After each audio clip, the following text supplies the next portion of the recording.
শ্রীমদ্ ভগবত গীতা দ্বিতীয় অধ্যায় সাংখ্যযোগ শ্লোক নং 16। তো আমরা গতকালকে আলোচনা করছিলাম শ্লোক নম্বর 11 থেকে শ্লোক নং 30 পর্যন্ত। কি বিষয়ে আলোচনা করা হচ্ছে?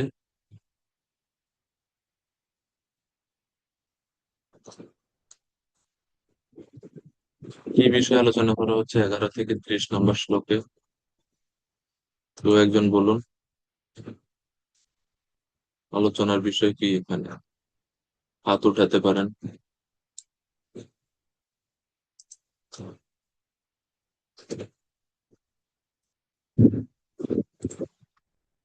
অচ্যুত নিতাই চাঁদ প্রভু।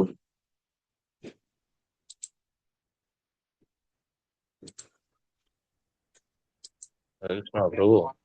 প্রভু। প্রভু আত্মতত্ত্ব জ্ঞান বা বুদ্ধিযোগ প্রাপ্ত হয়ে যুদ্ধ করার জ্ঞান উপদেশ দিচ্ছে। আত্মতত্ত্ব জ্ঞান, বুদ্ধিযোগের কথা আর একটু পরে আসবে। 11 থেকে 30-এ বুদ্ধিযোগের কথা নাই। এটা হচ্ছে আত্মতত্ত্ব জ্ঞান বা জ্ঞান ও যোগ প্রাপ্ত হয়ে যুদ্ধ করা, এটা আলোচনা। বুদ্ধিযোগ আছে 39 থেকে 53 নম্বর শ্লোকে এই অধ্যায়েরই। ধন্যবাদ প্রভুজি।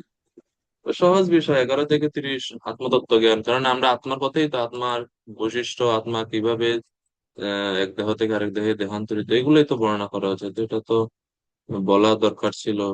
এটাতে এত কঠিন কিছু না।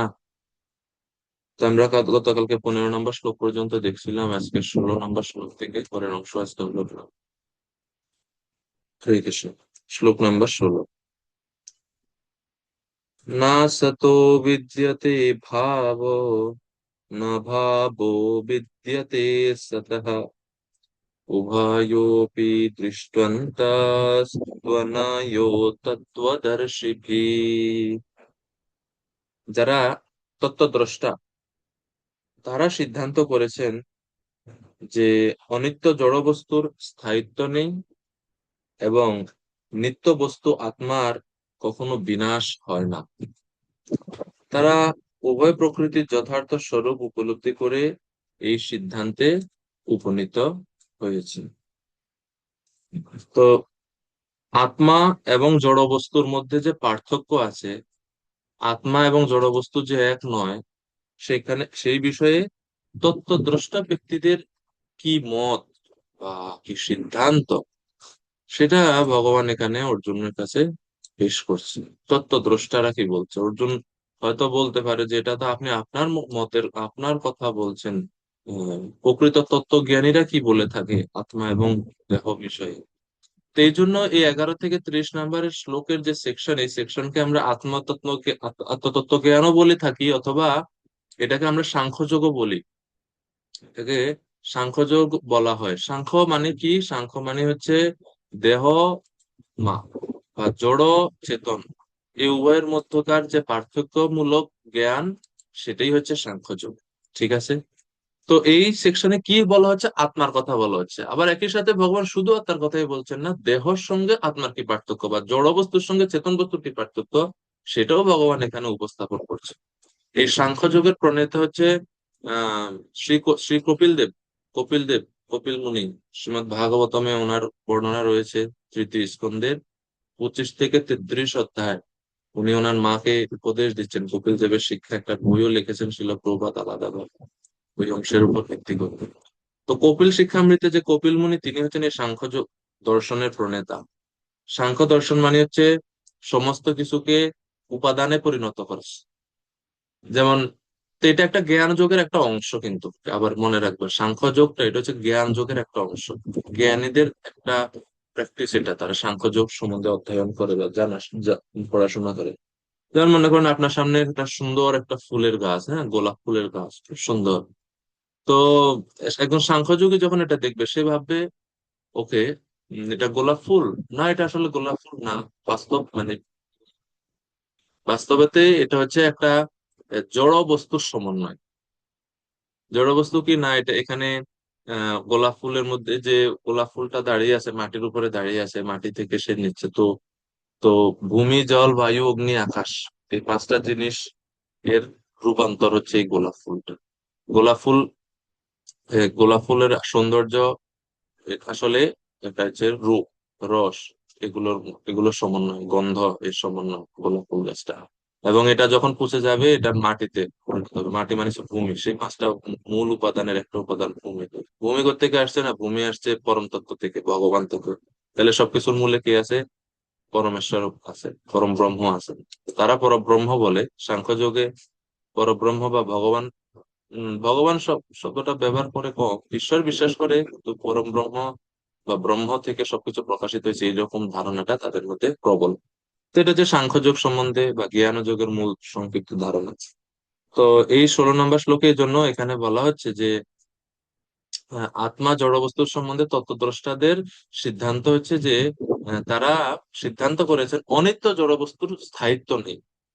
এই জড়তে যা কিছু আছে জড়, এগুলো কোনো কিছু পার্মানেন্ট না।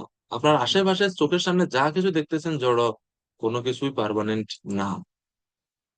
এই জন্য কোনো কিছুকে এই জগতে পার্মানেন্ট হিসেবে গ্রহণও করবেন না। কোনো কিছুর উপর নির্ভর করেও থাকা উচিত নয়। ভক্তদের শিক্ষা উচিত কিভাবে একমাত্র ভগবানের উপর নির্ভর করে থাকতে হয়, বা ভগবানের উপর নির্ভর করে থাকার বিদ্যাটা আমাদের শেখা উচিত। কোনো কিছুর উপর নির্ভর করে থাকলে, কোনো ব্যক্তির উপর নির্ভর করে থাকলে, অত্যধিক নির্ভর হয়ে থাকলে তখন শেষ পর্যন্ত হতাশায় ভুগতে হয়। তো হায় হায়, তার জন্য আমি বসেছিলাম, আর সে আমাকে ধোঁকা দিল, ধোঁকা দিয়ে চলে গেল। তো এই জগতে, তো এই যে বলে, অনিত্য জড় বস্তুর কোনো স্থায়িত্ব নেই, প্রথম কথা হচ্ছে। তার বিপরীত দিকে অনিত্য বস্তুর তো স্থায়িত্ব নেই, আর নিত্য বস্তু আত্মা কখনো বিনাশ হয় না। এই জন্য বলা হচ্ছে নিত্য বস্তু, তো এই যে বিনাশ কিভাবে হবে? তো এই উভয় প্রকৃতি আমাদের ভালো করে বোঝা উচিত। এই জন্য আমরা যেহেতু নিত্য, এই জন্য আমাদের যদি সম্পর্ক স্থাপন করতেই হয়, খুব গুরুত্বপূর্ণ কথা, যদি আমাদের কোনো কারোর সঙ্গে সম্পর্ক স্থাপন করতেই হয়, নিত্য বস্তুর সঙ্গে সম্পর্ক স্থাপন করতে পারে, এবং সেই সম্পর্কটাই নিত্য হবে। নিত্য যখন অনিত্যের সঙ্গে কোনো সম্পর্ক স্থাপন করে, সেই সম্পর্কটাও অনিত্য, এবং সেই সম্পর্ক তাকে কখনো আনন্দ বা সুখ দিতে পারে না। সাময়িক ক্ষুদ্র সুখ দিবে, কিন্তু সেই ক্ষুদ্র সুখের বিনিময়ে অনেক দুঃখ জীবকে ভোগ করতে হবে। এবং এই জড় জগতে আমরা আমরা সেটাই করছি। আমরা নিত্য জীব, কিন্তু আমরা অনিত্য বস্তুর প্রতি আকৃষ্ট হচ্ছি জন্মের পর জন্ম, জন্মের পর জন্ম। সে কারণে আমাদেরকে অনাদি দুঃখ, অনেক দুঃখ কষ্ট বিভিন্ন পশু জনিতে, নিম্নতর জনিতে, নরকে গিয়ে আমাদেরকে অনেক কষ্ট ভোগ করতে হচ্ছে। কেন? কারণ হচ্ছে অনিত্য বস্তুর প্রতি আসক্তি। তো ভগবত গীতা শিখাচ্ছেন ভগবান, এখানে অর্জুনকেও শিখাচ্ছেন, অর্জুন অনিত্য বস্তুর প্রতি আকৃষ্ট হয় না। অর্জুন কিভাবে অনিত্য বস্তুর প্রতি আকৃষ্ট না? তার আত্মীয় স্বজনের প্রতি, আত্মীয় স্বজনের দেহের প্রতি। তো দেহ তো অনিত্য। তো সেই জন্য ভগবান দেহের প্রতি যেন অর্জুনের যে মোহ, সেটা যেন কমে যায়, সেই জন্য ভগবান এভাবে উপদেশ দিচ্ছেন।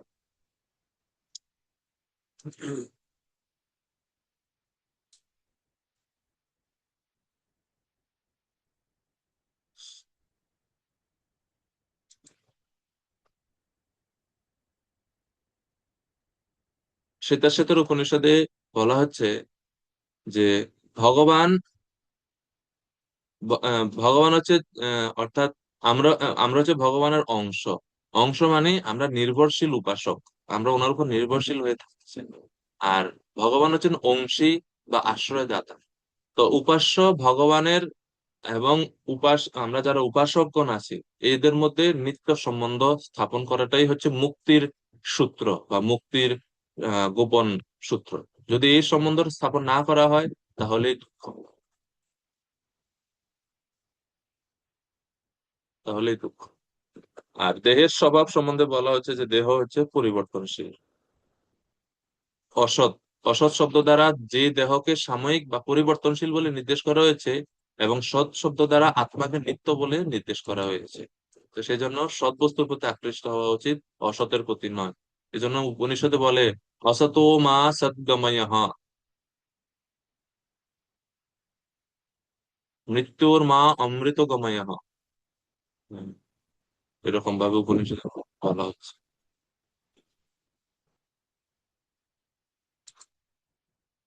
এরপরে 17 নম্বর শ্লোক।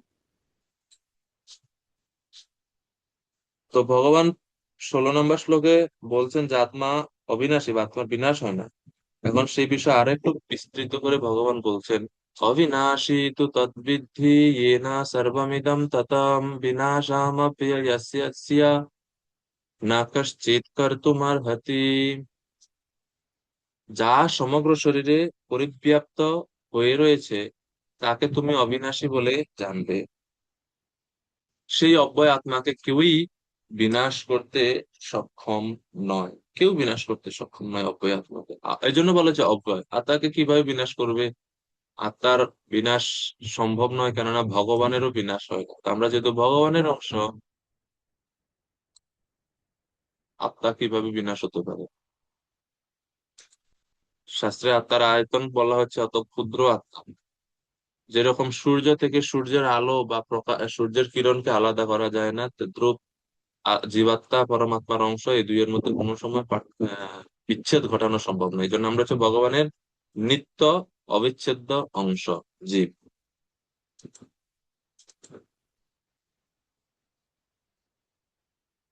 আর এখানে বলা হচ্ছে যে এই যা সমগ্র শরীরে পরিব্যাপ্ত হয়ে রয়েছে। তো শরীরে আত্মা পরিব্যাপ্ত হয়ে রয়েছে, এর মানে কি?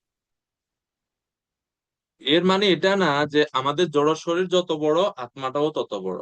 এটা ভুল। কেননা যখন বলা হচ্ছে পরিব্যাপ্ত, পরিব্যাপ্ত মানে এমন না যে আত্মা সারা শরীরে জুড়ে আছে, অর্থাৎ আত্মার আয়তন শরীরের আয়তনের মতো। অত বড় 3 ফুট, সরি 5 ফুট, 5.5 ফুট মানুষ, অত বড় কি আত্মা হয় কোনো সময়? না। আত্মার আয়তন কত আমরা জানি। চুলের অগ্রভাগের 10,000 ভাগের 1 ভাগ। বালাগ্র শত ভাগস্য শতধা কল্পিতস্য চ ভাগো জীবস্য বিজ্ঞেয়ঃ স চ অনন্ত্যায় কল্পতে। আত্মার আয়তন হচ্ছে অত্যন্ত ক্ষুদ্র, অনুসদৃশ আত্মা। উপনিষদে বলা হচ্ছে এষো অনুরাত্মা চেতসা বেদিতব্য যস্মিন প্রাণঃ পঞ্চধা সম্বিবেশ। একজন যোগীর উচিত এই ক্ষুদ্র অনুপরিমাণ আত্মাকে চেতনার দ্বারা বা বুদ্ধির দ্বারা বোঝার চেষ্টা করা। এই চেতনা, সরি, এই আত্মা পঞ্চপ্রকার প্রাণ, প্রাণবায়ুর উপরে প্রতিষ্ঠিত থাকে, বা আমাদের যে শরীরে যে বায়ু সমূহ আছে সেই বায়ুর মধ্যে যে প্রাণবায়ুটা আছে সেই প্রাণবায়ুর উপরে আত্মা আহ ভাসমান থাকে হৃদদেশে, এরকম। এবং সে এই আত্মারকে উপনিষদে বলা হচ্ছে গুণাত ভালো কবৎ, অর্থাৎ আত্মা আলোর মতো। তাইলে আত্মা সর্বব্যাপ্ত মানে ওই আত্মাটা সারা শরীরে নাই, এই আত্মাটা আছে হৃদদেশে। এবং সেই আত্মার যে প্রকাশ বা জ্যোতি বা আলো, সেটা সমগ্র শরীরে পরিব্যাপ্ত হচ্ছে। যেরকম আপনার রুমে লাইট এক জায়গায় থাকে কিন্তু সেই লাইটের আলোটা পুরো রুমে ছড়িয়ে যায় না। তো এইটাকে বলা হচ্ছে যে লাইটটা পুরো রুমে ব্যাপ্ত হয়ে আছে। আসলে লাইট সারা রুমে নাই, লাইটের আলোটা সারা রুমে আছে, পুরো রুমে জুড়ে আছে। তো তদ্রূপ আত্মা আছে এক জায়গায়, সে আত্মার যে শক্তি সেটা পুরো শরীর জুড়ে ব্যাপ্ত থাকে।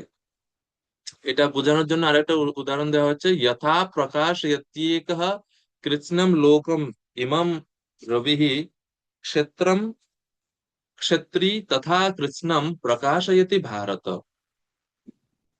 এটা ভগবত গীতায় 13 অধ্যায়ে 33 নম্বর শ্লোকে ভগবান বলছেন, হে অর্জুন, যেমন এক সূর্য সমগ্র জগৎকে আলোকিত করে, তেমনি ক্ষেত্রজ্ঞ বা আত্মা সমগ্র দেহকে আলোকিত বা চৈতন্যময় করে। তো এইভাবে উপনিষদে এই কিভাবে আত্মা সর্বব্যাপ্ত সেই বিষয়ে বোঝানো হচ্ছে। এরপরে 18 নম্বর শ্লোক। এখন 18 নম্বর শ্লোকে বলেছে আত্মা হচ্ছে শাশ্বত। তাহলে সবগুলোই আত্মারই বৈশিষ্ট্য ভগবান এক এক করে বর্ণনা করছে। অন্ত বন্ত ইমে দেহা নিত্যসুক্তা শরীরিণঃ অনাশীন প্রমেয়স্য তস্মাৎ যুদ্ধস্ব ভারত। বংশীধর প্রভু, বংশীধারী প্রভু কৃপা করে অনুবাদ করবেন শ্লোক 18। অনুবাদ: অবিনাশী, অপরিমেয় ও শাশ্বত আত্মা জড়দেহ অবশ্যই বিনাশশীল। অতএব হে ভারত, তুমি যুদ্ধ করো। তো ভগবান বলছেন যে তুমি শাস্ত্রবিহিত স্বধর্ম পরিত্যাগ না করে যুদ্ধ করো। কেন? কারণ অবিনাশী, অপরিমেয়, শাশ্বত আত্মার জড়দেহ নিঃসন্দেহে বিনাশশীল। তুমি যদি তাদেরকে না মারো বা এই যুদ্ধে যদি তারা কোনো রকম বেঁচেও যায়, একসময় না একসময় তাদের তো অবশ্যই মৃত্যুবরণ করতে হবে। তাহলে তুমি কেন তোমার শাস্ত্রবিহিত তোমার স্বধর্ম পরিত্যাগ করছো? তো গীতার মধ্যে যখন কথা আসে স্বধর্ম, স্বধর্ম মানে হচ্ছে বর্ণাশ্রম বিহিত ধর্ম, মনে রাখবেন। স্বধর্ম মানে হচ্ছে বর্ণাশ্রম বিহিত ধর্ম, সবসময় এটা কথাটা সত্য। যেমন অর্জুনের স্বধর্ম মানে হচ্ছে যুদ্ধ করা। যুদ্ধ কেন করা? কারণ তার স্বধর্ম হচ্ছে সেটা। স্বধর্ম মানে হচ্ছে বর্ণাশ্রম বিহিত ধর্ম, এটাকে স্বধর্ম বলা হয় ভগবদ গীতায় বা শ্রীমদ ভাগবতে। ইনফ্যাক্ট ধর্ম মানি, যখনই শাস্ত্রে বলা হয় ধর্ম, এই ধর্ম বলতে হিন্দু মুসলিম কোনো ধর্ম বোঝায় না। শাস্ত্র যখন বলে ধর্ম, ধর্ম মানে বর্ণাশ্রম ধর্ম, ধর্ম মানে স্বধর্ম, ধর্ম মানে আপনি যে বর্ণে যে আশ্রমে আছেন সেই ধর্ম। ঠিক আছে? তো যখন বলা হয় ধর্ম আচরণ করো, এটা ব্রাহ্মণের জন্য এক ধরনের, ক্ষত্রিয়ের জন্য এক ধরনের, মানে তাদের তাদের বর্ণের মধ্যে যে যে কাজগুলো সেগুলো তারা করবে, সেটা বর্ণাশ্রম। তো 18 নম্বর শ্লোকে এখন ভগবান আত্মার আরো বৈশিষ্ট্যগুলো বলছেন, অবিনাশী, অপরিমেয়, শাশ্বত ইত্যাদি। আহ ওকে। জীবের দেহ সমূহকে বলা হচ্ছে অন্তবন্ত। আমাদের শরীরকে কি বলা হচ্ছে শ্লোকে? অন্তবন্ত। অন্তবন্ত মানে হচ্ছে কি? অন্তবন্ত মানে হচ্ছে বিনাশশীল, যার অন্ত আছে, অন্তযুক্ত শরীর। এই শরীরের অন্ত আছে, অবশ্যই অন্ত আছে। পক্ষান্তরে উম এই শরীরের যে অধিকারী বা শরীরের যে প্রকৃত মালিক জীব, একে বলা হচ্ছে শরীরিনঃ। শরীরিনঃ মানে হচ্ছে জীবাত্মা। জীবাত্মা কেমন? নিত্য ও শাশ্বত। জীবাত্মাকে বলা হচ্ছে অপ্রমেয়। অপ্রমেয়, অপ্রমেয় কেন? জীব অত্যন্ত সূক্ষ্ম প্রকৃতির, এবং জীব তার নিজেই, জীব হচ্ছে নিজেই জ্ঞাতা বা চৈতন্য স্বরূপ, সেই কারণে বলা হচ্ছে অপ্রমেয়। অর্থাৎ জড় পদার্থকে জানার জন্য ব্যবহৃত করে আমরা যে ইন্দ্রিয় ব্যবহার করি, যেমন কোনো জিনিস জানার জন্য আমরা চোখ ব্যবহার করি, হাত ব্যবহার করি, কান ব্যবহার করি, তো ইন্দ্রিয়গুলো ব্যবহার করে যে আমরা জড় পদার্থকে জানি, সেই পদ্ধতিতে জীবাত্মাকে মাপা যায় না, জানা যায় না। এই জন্য বলেছে অপ্রমেয়, অপরিমেয়। জড় কোনো জিনিস দ্বারা আত্মাকে মাপা যাবে না। এমনকি দেখেন, যখন আমরা বলি চুলের অগ্রভাগে 10,000 ভাগের 1 ভাগ, এটাও একটা আনুমানিক বা একটা ধারণা দেওয়ার জন্য বোঝানো হচ্ছে কত ক্ষুদ্র আত্মা। এখন এখন প্রশ্ন কেউ করতে পারে যে আমাদের এখন সায়েন্স এত অ্যাডভান্স হয়েছে যে ওই পরিমাণ জিনিসও মাইক্রোস্কোপ বা অণুবীক্ষণ যন্ত্রের দ্বারা দেখা যায়, কিন্তু আত্মাকে তারপরেও দেখতে পারবে না। কেন পারবে না? না, আত্মা হচ্ছে চিন্ময় বস্তু। জড় যদি কোনো বস্তু হতো, চুলের অগ্রভাগের 10,000 ভাগের 1 ভাগ করলেও ওনারা হয়তো দেখতে পারতেন, কিন্তু যেহেতু এটা চিন্ময় বস্তু, সে কারণে এটাকে দেখা সম্ভব না। তো এই জন্য বলা হচ্ছে অপ্রমেয়। অপ্রমেয়। তো এ হচ্ছে দেহ আত্মার মধ্যে পার্থক্য। এই সেম মানে একই কথাগুলো বারবার ভগবান আহ, বিভিন্ন দৃষ্টিভঙ্গি থেকে অর্জুনকে বোঝানোর চেষ্টা করছে। তো সেই জন্য বলছে অর্জুন, হে অর্জুন, যেহেতু জাগতিক সুখ ভোগ এবং মুক্তি উভয়ই হচ্ছে ধর্মাচরণের মাধ্যমে লাভ হয়, তাই তোমার কর্তব্য হলো ধর্মের জন্য যুদ্ধ করা। সুতরাং তুমি যুদ্ধ করো, উঠে দাঁড়াও। এই হচ্ছে, তাহলে এই শ্লোকের বিষয়টা কি? দেহ অন্তবন্ত, বা যার অন্ত আছে, আর জীব নিত্য অবিনাশী, জীব অপ্রমেয়, জীব জীবাত্মা শাশ্বত, চৈতন্য স্বরূপ। তাইলে আহ জীবের দেহ ভগবানের সেবার জন্য জীব জীব দেহ লাভ করেছি আমরা। আমাদের দেহের উদ্দেশ্য হচ্ছে বা দেহ লাভের উদ্দেশ্য হচ্ছে ভগবানের সেবা করা। তাহলে আমরা কেন ভগবানের সেবা করবো না? এই জন্য অর্জুন বলছে, তুমি কেন তোমার ধর্ম পরিত্যাগ করছো? ধর্ম আচরণ করো। শ্লোক নাম্বার 19। এখন অর্জুন বলছে যে অর্জুনকে ভগবান বলছেন যে আত্মা কাউকে হত্যাও করতে পারে না, আবার কারো দ্বারা নিহতও হয় না। কেননা অর্জুন একটু আগে বলেছেন যে আমি আমার আত্মীয় স্বজন ভীষ্ম এনাদের বধ করতে ইচ্ছা করি না। তো কৃষ্ণ বলছেন, আসলে অর্জুন, তুমি বধ করো কিভাবে? আত্মা, তুমি তো, তোমার প্রকৃত পরিচয় যদি আত্মা হয়, আর আত্মা যদি নিত্য শাশ্বত অপরিমেয় চৈতন্য স্বরূপ হয়, তাহলে আত্মাকে হন্তা বলে দুঃখ প্রকাশ করা ও অকারণ বা উচিত নয়। তো 19 নম্বর শ্লোকেও এটা বলছেন, ইয়ায়েনম বেত্তি হন্তারম, যিনি জীবাত্মাকে হন্তা বলে মনে করে, ইয়াশ্চেনম মন্যতে হতম, কিংবা যিনি আত্মাকে নিহত বলে ভাবেন, উভৌ তৌ ন বিজানিত, তিনি আসলে আত্মা সম্পর্কে যথাযথভাবে জানেন না। নায়ম হন্তি না হান্যতে, কারণ আত্মা কাউকে হত্যা করে না এবং কারো দ্বারা নিহত হয় না। এটা হচ্ছে আত্মার স্বভাব। ভগবান আত্মার বৈশিষ্ট্য বলছেন, আত্মা কাউকে হত্যাও করতে পারে না, কারো দ্বারা হত্যা হয়ও না। তো এই হচ্ছে আত্মার অবিনাশী স্বরূপ, আরো ভগবান ব্যাখ্যা করছে। আত্মা অত্যন্ত সূক্ষ্ম এবং চৈতন্য সত্তা। জড় বস্তু হলে এটাকে খন্ড খন্ড করা যেত, কিন্তু চৈতন্য সত্তাকে খন্ড খন্ড করা যায় না। তাকে কোনো অস্ত্র দ্বারা খণ্ডিত করা যায় না, কোনো প্রকার পরিবর্তনও সাধন করা যায় না। অতএব আত্মা নিজে হন্তা নয়, এবং আত্মা কখনো হত হয়ও না অন্যের দ্বারা, অন্য কিছুর দ্বারা। অর্থাৎ আত্মা হত্যা কর্মের কর্তা নয় এবং হত্যার বিষয়ও নয়। এখানে বুঝতে হবে যে দেহ থেকে আত্মার বিচ্ছিন্নতাকে আত্মার বিনাশ বলে মনে করা যায় না। দেহের সঙ্গে আত্মার সংযোগ বিচ্ছিন্ন হলেও আত্মা কখনো ধ্বংস হয় না। শ্রুতিশাস্ত্রে বলা হচ্ছে কঠোপনিষদে, হন্তা চেন মন্যতে হন্তুম হতশ্চেন মন্যতে হতম, উভৌ তৌ ন বিজানীত নায়ম হন্তি ন হন্যতে। একই রকম মনে হচ্ছে না 19 নম্বর শ্লোকের সঙ্গে? এই জন্য ভগবত গীতার এই শিক্ষাটা শ্রুতিশাস্ত্রের সমান।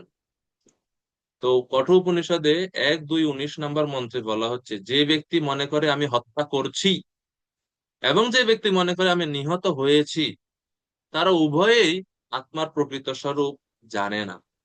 কারণ আত্মা কাউকে হত্যা করে না, নায়ম হন্তি, এবং আত্মা নিহতও হয় না, না হন্য।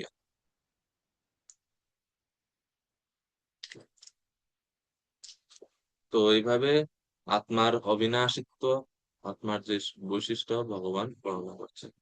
এরপরে ভগবান আরো বিখ্যাত শ্লোক আসছে আত্মার বৈশিষ্ট্য।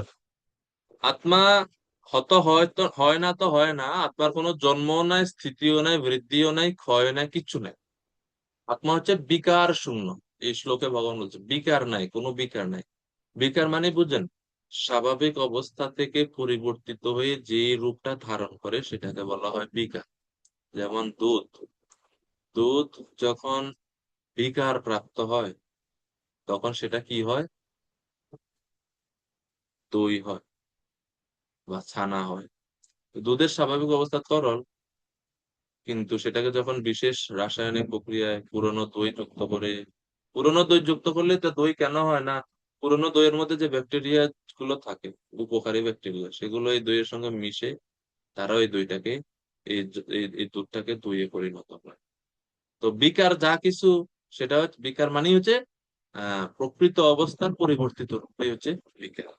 আত্মার কোনো বিকার নাই, মানে আত্মা তার প্রকৃত অবস্থায় সবসময় থাকে, কোনো কিছুর দ্বারা এটাকে বিকার প্রাপ্ত করাও যায় না। সেটাই ভগবান 20 নম্বর শ্লোকে বলছে, না জায়তে ম্রিয়তে বা কদাচিন নায়ম ভূত্বা ভবিতা বা ন ভূয়াঃ আজো নিত্যঃ শাশ্বতয়ং পুরাণো না হন্যতে হন্যমানে শরীরে। দয়াসাগর প্রভু কৃপা করে অনুবাদ করবেন। হরে কৃষ্ণ। আত্মার কখনো জন্ম হয় না বা মৃত্যু হয় না। আত্মার কদাচিৎ উৎপত্তি হয়নি, হচ্ছে না, আর হবেও না। আত্মা জন্মরহিত, শাশ্বত, নিত্য এবং পুরাতন হলেও চিরনবীন। শরীর নষ্ট হলেও আত্মা কখনো বিনষ্ট হয় না। হরে কৃষ্ণ। হরে কৃষ্ণ। তো দেখেন এই শ্লোকটাও উপনিষদের শ্লোকের সঙ্গে সাদৃশ্যপূর্ণ। কঠ উপনিষদে প্রভুপাদ তাৎপর্য দিয়েছে, দেখুন কঠ উপনিষদের একটি মন্ত্র আছে, না জায়তে ম্রিয়তে বা বিপশ্চিন নায়ম কতিশ্চিন কুতশ্চিন্ন বভূভ কশ্চিৎ অজো নিত্য শাশ্বতয়ম পুরাণো ন হন্যতে হন্যমানে শরীরে। তো এগুলো উপনিষদের মন্ত্রের সঙ্গে মিল আছে। এই জন্য গীতাকে শঙ্করাচার্য বলছেন গীত উপনিষদ। যদিও গীতা ইতিহাস শাস্ত্রের অন্তর্গত, মহাভারতের অন্তর্গত, কিন্তু গীতার একটা আলাদা একটা বৈশিষ্ট্য আছে, সেটা হচ্ছে ভগবত গীতা উপনিষদের মতো, উপনিষদিক গ্রন্থ এটা। সর্ব উপনিষদ গাবো দুগ্ধা গোপাল নন্দন, গীতা মাহাত্মে রয়েছে। আচ্ছা, তো এখন কি বলা হচ্ছে এই শ্লোকে? আত্মার কোনো বিকার হয় না। নিরুক্ত শাস্ত্রের প্রণেতা যাস্ক মুনি, তিনি বলছেন যে জড় বস্তু 6 ধরনের পরিবর্তন হয়, 6 প্রকার পরিবর্তন হয়। জায়তে, অস্তি, বর্ধতে, বিপরিণামতে, অপক্ষীয়তে, বিনশ্যতে। অর্থাৎ কি বলা হয়েছে এগুলো? জায়তে মানে হচ্ছে জীব জন্মগ্রহণ করে, 6টা বিকারের প্রথম হচ্ছে জন্ম। অস্থি, অস্থি মানে জন্মের পর সে কিছুদিন অবস্থান করে। বর্ধতে, বর্ধতে মানে সে বৃদ্ধি পায়। হ্যাঁ, আমরা বৃদ্ধি পাই, জন্মের পর পর বৃদ্ধি পাই, বৃদ্ধি পাওয়ার পরে কিছুদিন অবস্থান করে আমাদের আমরা কিছুদিন জীব ভেদে সেটা ভিন্ন হতে পারে। কেউ হয়তো এক সপ্তাহ বাঁচে, কোনো কোনো জীব 1 মাস, 10 মাস, 100 বছর, 200 বছর, 500 বছর জীবের আয়ু। তো জায়তে, অস্তি, বর্ধতে। 4 হচ্ছে বিপরিণামতে। বিপরিণামতে মানে হচ্ছে রূপান্তরিত হওয়া। রূপান্তরিত হওয়া মানে হচ্ছে পিতামাতা থেকে সন্তানাতে, এক বৃক্ষ থেকে আরেক বৃক্ষ, এভাবে রূপান্তরিত হয়। বংশবৃদ্ধিও বলা হয় বিপরিণামতে। পরবর্তী বিকার হচ্ছে অপক্ষীয়তে। অপক্ষীয়তে মানে হচ্ছে ক্ষয়প্রাপ্ত হওয়া। ছোট থেকে থেকে বড় হলেন, বড় হলেন, বড় হলেন, এরপরে বৃদ্ধ হলে আস্তে আস্তে আস্তে আস্তে আস্তে আস্তে গুজো হতে থাকবে, বাঁকা হতে থাকবে। বৃদ্ধ হয়ে লাঠির পথে হাঁটতে হয়, বাঁকা হয়ে যায় মানুষ। অপক্ষীয়তে ক্ষয় হয় শরীরে, প্রত্যেকটা ইন্দ্রিয়ের ক্ষমতা কমে যায় অপক্ষীয়তে। আর সর্বশেষ বিকার হচ্ছে বিনশ্বতি। বিনশ্বতি মানে বল হরি হরি বল, এটা হচ্ছে বিনশ্বতি। তো এই 6 প্রকার পরিবর্তন জড় বস্তুর মধ্যে হয়, প্রত্যেক জড় বস্তুর মধ্যে হয় এটা। আপনি আপনার আশেপাশে যা কিছু দেখেন, আপনি যে ঘরে বসে আছেন, এই ঘরটা তো এক সময় ছিল না, না? এটা তো কেউ তৈরি করেছে, এখন এটা কিছুদিনের জন্য আছে। আবার 100 বছর পরে এই ঘর থাকবে কি? আপনারা যে যে ঘরে আছেন, 100 বছর পরে আর এই ঘর থাকবে? থাকবে না। তো এইভাবে প্রত্যেকটা বস্তুর এই 6 ধরনের পরিবর্তন হবেই হবে, কিন্তু আত্মার নাই এবং ভগবানের নাই। তো আত্মা এই 6 পরিবর্তনে কোনোটিরই অধীন নয়। ন জায়তে ম্রিয়তে, এই জন্য বলছে। জায়তে মানে হচ্ছে সৃষ্টি, ম্রিয়তে মানে হচ্ছে বিনাশ। তো সৃষ্টি বিনাশ হচ্ছে জায়তে বিনশ্যতি। বর্ধতে মানে হচ্ছে বৃদ্ধি, বর্ধতে হয় না। নিত্য, শাশ্বত, ইয়ম পুরাণ, এরকম। এই জন্য আত্মাকে বলা হয় নিত্য। নিত্য কেন? আমরা যখন কোনো বস্তুকে বলি নিত্য, নিত্য মানে হচ্ছে বুঝতে হবে 6 প্রকার পরিবর্তন থেকে সম্পূর্ণ মুক্ত যে যে জিনিস, সেটাকে আমরা বলি নিত্য। আমরা এই জন্য আমরা বলি ভগবান নিত্য, ভগবানের নাম নিত্য বস্তু, ভগবানের ধাম নিত্য বস্তু, বৈদিক শাস্ত্র আদি নিত্য বস্তু, আত্মা নিত্য বস্তু। কেন? ওই 6টা জিনিস যার মধ্যে, এই 6টা বৈশিষ্ট্য যা কিছুর মধ্যে আছে সেটা হচ্ছে অনিত্য। আর 6টা জিনিস যা যা কিছুর মধ্যে নাই সেটা হচ্ছে নিত্য বস্তু। জড় জগতের মধ্যে 6টা জিনিস আছে, এটা সৃষ্টি হয় এবং বিনাশও হয়। তো এটা জড় জগৎ অনিত্য, আত্মা নিত্য। এখন বুঝতে পারছেন নিত্য অনিত্য আসলে কি?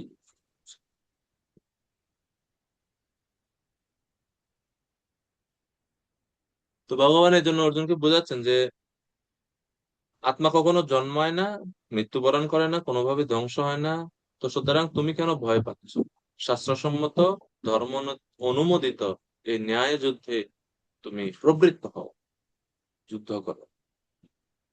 শ্লোক নাম্বার 21। আরো বৈশিষ্ট্য ভগবান বলছেন, হে পার্থ, যিনি এই আত্মাকে অবিনাশী, শাশ্বত, জন্মরহিত ও অক্ষয় বলে জানেন, তিনি কিভাবে কাউকে হত্যা করতে বা হত্যা করাতে পারেন? আপনি কি সেটা কখনো পারবেন? কখনো পারেন না।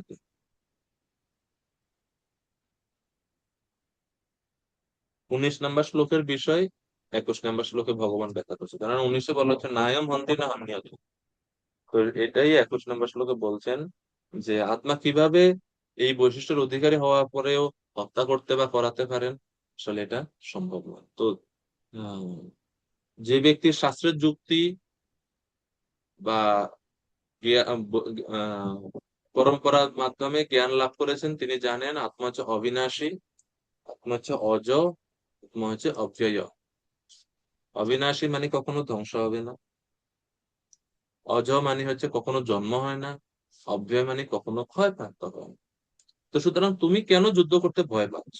এই সমস্ত আত্মারা যারা এখানে উপস্থিত আছে, কোনো সময় ধ্বংস হবে না, তাদের নতুন করে কখনো জন্মগ্রহণও হয় না আত্মার, আর কখনো ক্ষয়ও হবে না। তো সুতরাং তুমি কেন ধর্মযুদ্ধ থেকে সরে যাচ্ছ?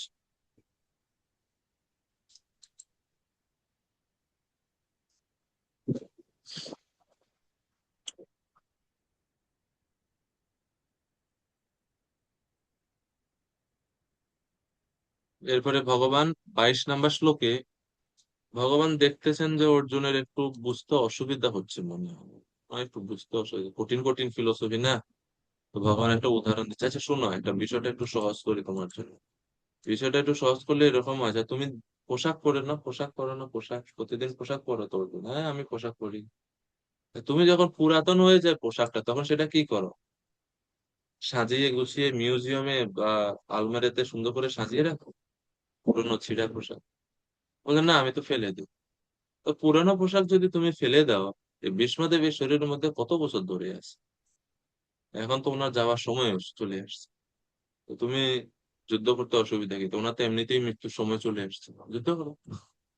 वासांसि जीर्णानि यथा विहाय नवानि गृह्णाति नरोपराणि तथा शरीराणि विहाय जीर्णानि अन्यानि संयाति नवानि देहि। মানুষ যেমন জীর্ণ বস্ত্র পরিত্যাগ করে নতুন বস্ত্র পরিধান করে, দেহীও তেমনি জীর্ণ শরীর ত্যাগ করে নতুন দেহ ধারণ করে। দেহি বলতে বলা হচ্ছে, গতকালকে বলেছিলাম মনে আছে, দেহি মানে হচ্ছে কি আত্মা। আত্মাও জীর্ণ শরীর ত্যাগ করে নতুন শরীর দেহ ধারণ করে। এখন যখন আমরা বলছি বা এখানে বলা হচ্ছে যে আত্মা জীর্ণ দেহ পরিত্যাগ করে নতুন দেহ ধারণ করে, জীর্ণ দেহ মানে এটা বোঝায় না যে বৃদ্ধ দেহ। কারণ প্রশ্ন করতে পারেন, অনেক ছোট ছোট বাচ্চারা তো জন্মের একদিন দুই দিন পরেও মারা যায়, তাই না? অনেক শিশুরা রোগ রোগ বা অন্য কোনো কোনো কারণে জন্মের পর পরে মারা যায়, বা 2 বছরে মারা গেল, 3 বছরে, মৃত্যু তো কোনো ঠিক নেই। তাহলে তাদের শরীর তো জীর্ণ হয়নি বাহ্যিক দৃষ্টিতে, তারা তো একেবারে এখন জাস্ট শৈশব অবস্থায় আছে। তাদের শরীর কেন? তো জীর্ণ অজীর্ণ হিসাবটা আমাদের দৃষ্টিভঙ্গির উপরে না। জীর্ণ অজীর্ণ এই হিসাবটা করা হয় আত্মার কর্মবলের উপর ভিত্তি করে। অর্থাৎ তার কর্মফল যতদিন তাকে ওই শরীরে থাকতে বলা হয়, কর্মফলের উপর ভিত্তি করে সে ততদিন ওই শরীরে থাকবে, তো ততদিন হচ্ছে ওই শরীরটা তার কাছে নতুন। কর্মফল অনুযায়ী যখন তার ওই শরীর থেকে সরে যাওয়ার সময় আসছে, তখনই তার এই শরীরটা জীর্ণ হয়ে যায়। সেই কারণে এই শ্লোক পড়ে গ্যারান্টেড নিয়েন না যে আপনি বৃদ্ধ হওয়া পর্যন্ত বেঁচে থাকবেন, বা আমি বৃদ্ধ হওয়া পর্যন্ত বেঁচে থাকবো না। অজীর্ণ শরীর মানে বৃদ্ধ শরীর না সবসময়। অজীর্ণ শরীর মানে টাইম শেষ। এখন টাইম যে কখন শেষ হয় এই ঘড়ি কারো কাছে নেই। টাইম যে কখন শেষ হয় এই ঘড়ি কারো কাছে নেই।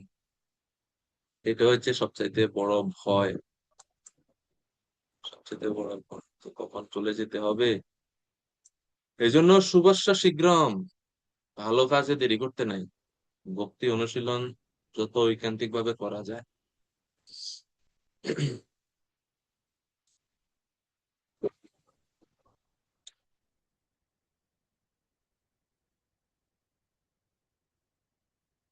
অর্জুন প্রশ্ন উত্থাপন করছে।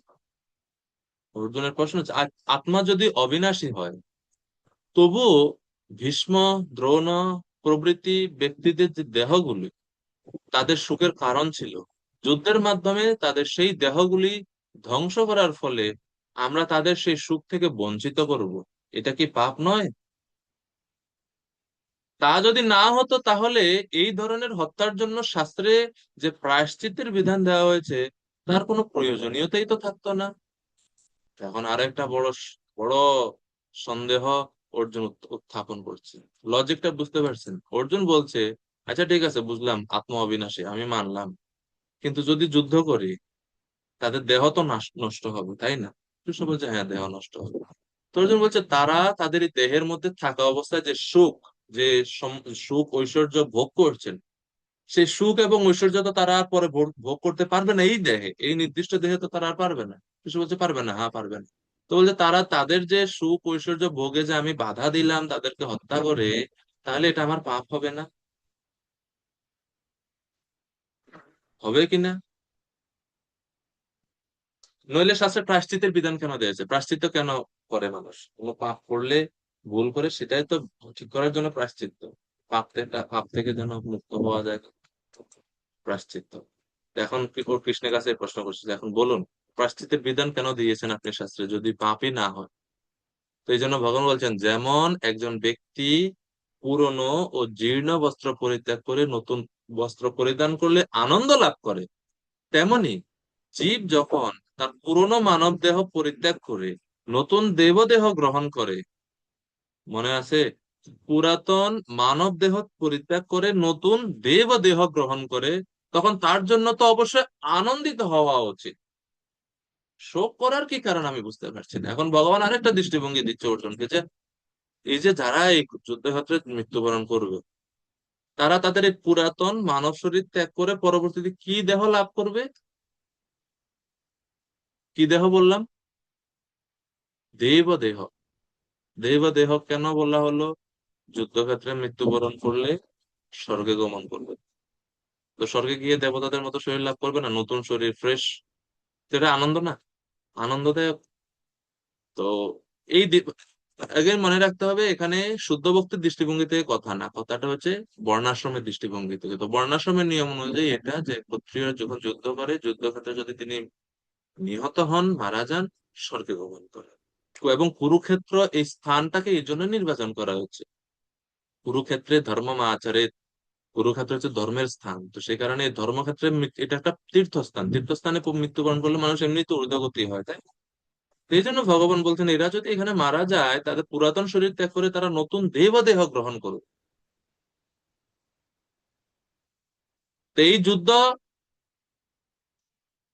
দুইটাকেই, দুইটা বিষয়কে মানে ত্বরান্বিত করছে। এক হচ্ছে তাদের পুরানো দেহ ত্যাগ করার জন্য সহযোগিতা করছে এই যুদ্ধ, এবং তাদের নতুন দেহ গ্রহণ করার জন্য সহযোগিতা করছে এই যুদ্ধ।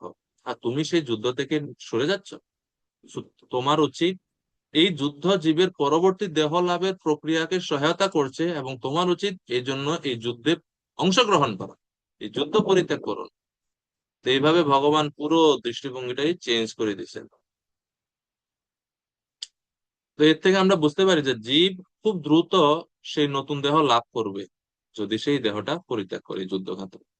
অতএব যুদ্ধের ফলে যদি কোনো জীব তার বর্তমান মানব দেহ ত্যাগ করে এবং তার কর্মযোগ্যতা অনুসারে একটি দেহ লাভ করে, তাহলে সেই দেহান্ত তার জন্য কল্যাণকর ও সুখকর হতে পারে। কারণ এই মনুষ্য দেহে আমরা যে সুখ ভোগ করি, তার থেকে শতগুণ বেশি সুখ দেহতে ভোগ করা যায়। আমাদের এই দেহের কিছু লিমিটেশন আছে, আমরা অনাবিল সুখ দেবতাদের মতো ভোগ করতে পারি না। তাহলে এটা ভালো না যুদ্ধ করাটা অর্জুনের জন্য? তো এইভাবে ভগবান খুব সুন্দরভাবে বোঝাচ্ছেন অর্জুন। আর শাস্ত্রে যে প্রায়শ্চিত্তের বিধান দেওয়া হয়েছে, সেই প্রায়শ্চিত্তের বিধান এই যুদ্ধক্ষেত্রের মতো বিষয়ে নাই। যুদ্ধক্ষেত্রে যদি কেউ কাউকে হত্যা করে, তার জন্য কোনো প্রায়শ্চিত্ত করতে হয় না। যুদ্ধটা হচ্ছে একটা যজ্ঞ, ভগবান বলছেন। এই যে ধর্মযুদ্ধ হচ্ছে একটা যজ্ঞ। তো যজ্ঞে যখন পশু বলি দেওয়া হয়, সে পশু বলি দেওয়া হলো বা পশুকে মারলাম বলে কি কেউ পরে প্রায়শ্চিত্ত করে? না। এমনিতে কোন একটা পশু অ্যাক্সিডেন্ট মারা গেছে, সেটার জন্য প্রায়শ্চিত্ত করলে করে, কিন্তু পশু বলি যজ্ঞে যখন দেয়, তার জন্য তো কেউ প্রায়শ্চিত্ত করে না। এটা একটা পবিত্র কর্ম।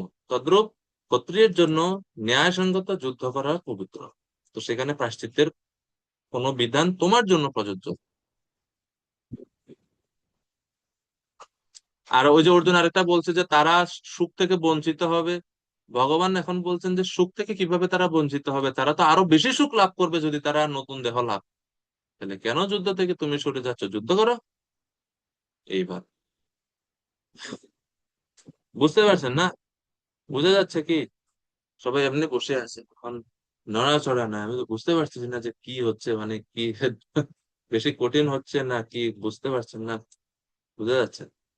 আচ্ছা, শ্লোক নাম্বার 23। এখন 23, 24, 25 এই তিনটি শ্লোকে আত্মার স্বরূপ বা বৈশিষ্ট্য ভগবান আরো বলছেন। 23, 24, 25 আত্মার স্বরূপ বা বৈশিষ্ট্য। নৈনম ছিন্দন্তি শস্ত্রাণি, নৈনম দহতি পাবকঃ, না চৈনাম ক্লেদয়ন্ত্যাপো, না শোষয়তি মারুতা। না নৈনম ছিন্দন্তি শস্ত্রাণি, আত্মাকে অস্ত্রের দ্বারা কাটা যায় না। নৈনম দহতি পাবক, আগুনে পোড়ানো যায় না। নচৈনম ক্লেদয়ন্ত্যাপো, আত্মাকে জলে ভেজানো যায় না। না শোষয়তি মারুতঃ, হাওয়াতেও শুকানো যায় না। এখন দেখেন, এই শ্লোকে যে চারটা বিষয় বলা হচ্ছে, এই চারটা বিষয়ই 24 নম্বর শ্লোকে আবার বলছেন। 24 নম্বর শ্লোকে একটু যাই চলেন। এই আত্মা অচ্ছেদ্য। তো এই অচ্ছেদ্য বিষয়টাই তো পূর্বের শ্লোকে বলা হলো, তাই না? একজন বলছে, প্রভু কথা শোনা যায়? কথা শোনা যায় না? শোনা যাচ্ছে? সৌরভ দাস প্রভু, একটু দেখেন কোনো মাইকে টাইকে অসুবিধা। তাইলে 23 নম্বর শ্লোকের বিষয়টাই ভগবান সংক্ষেপে 24-এ এসে আবার বলছেন, আত্মা অচ্ছেদ্য, অদাহ্য, অক্লেদ্য, অশস্য। তিনি চিরস্থায়ী, সর্বব্যাপ্ত, অপরিবর্তনীয়, অচল ও সনাতন। এগুলো সবগুলো হচ্ছে আত্মার বৈশিষ্ট্য। আত্মার 6টি বৈশিষ্ট্য: অচ্ছেদ্য, অদাহ্য, অক্লেদ্য, অশস্য, তারপরে হচ্ছে চিরস্থায়ী, আহ সর্ব 6টা না, আরো বেশি, সর্বব্যাপ্ত, অপরিবর্তনীয়, অচল, সনাতন, অনেকগুলো বৈশিষ্ট্য এখানে ভগবান বর্ণনা করছেন।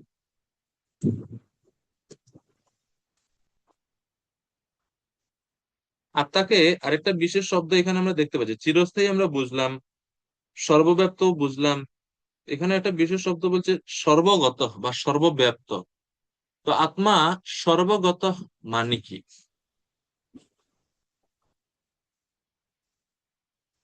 সর্বগত মানে কি আত্মা সব জায়গায় আছে, মানে আমার আত্মা সব জায়গায় আছে, এটা বোঝায়?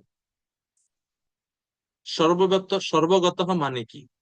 তো বলদেব বিদ্যাভূষণ উনি ওনার গীতা ভূষণ ভাষ্যতে বলছেন যে আত্মাকে সর্বগত বলা হয়েছে, এর অর্থ এই নয় যে প্রত্যেক জীবের আত্মা একই সঙ্গে সর্বত্র অবস্থান করে, এটা সর্বগত শব্দের অর্থ নয়। বরং কর্ম অনুসারে জীব একের পর এক বিভিন্ন দেহ ধারণ করে উঁচু এবং নিচু বিভিন্ন লোকে গমনাগমন করতে পারে, এই জন্য বলা হয়েছে আত্মা সর্বগত। কখনো এই একই আত্মা মানব দেহ লাভ করে ভূমণ্ডলে থাকতে পারে, একই আত্মা কর্মফলের কারণে কখনো দেব শরীর লাভ করে জনমহ তপসত্ব লোকেও যেতে পারে, আবার একই আত্মা কখনো নিম্নতর পশুজনিতেও যেতে পারে, অসুরজনিতেও যেতে পারে।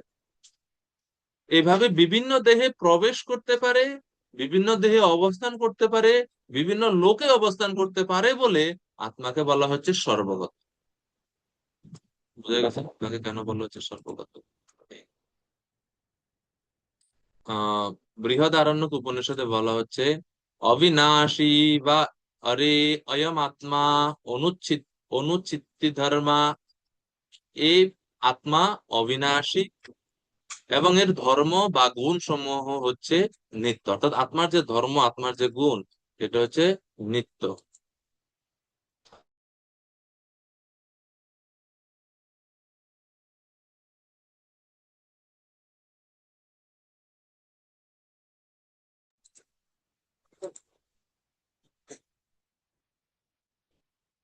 হরে কৃষ্ণ।